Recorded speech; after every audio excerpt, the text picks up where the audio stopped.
मालक कानाचे पडदे उघडे ठेवून ऐका.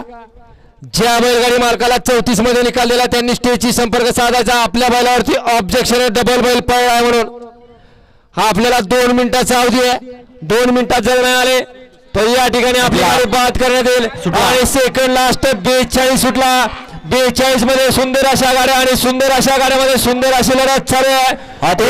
सुंदर अशा गाड्या पळतात. मध्ये कॉकटेलचा साज पडतो अतिशय सुंदर आणि मधल्याच रानाला डबल टाप टाकला ब्लॅक टायगर आणि कॉकटेलनं आणि शेवटच्या क्षणापर्यंत लढत दिली आणि त्या लढतीचा निकाल गेला. थर्ड अंपायर एसटीच्या कॅमेऱ्यात.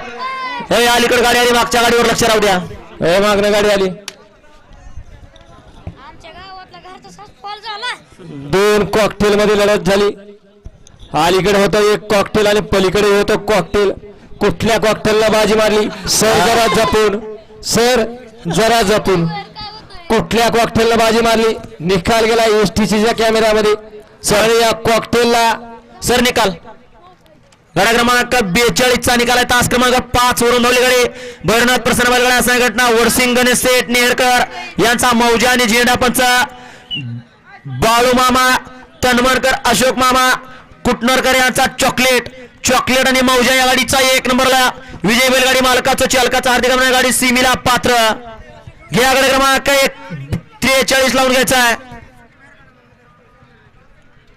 घ्या गाडी क्रमांक 43 लावून घ्या. झेंडा पंच भव्य आणि दिव्य असं धर्मवीर संभाजी महाराजांच्या जयंतीनिमित्त आयोजित केलं धर्मवीर केसरी मैदान. या मैदानातला गड क्रमांक शेवटचा 43.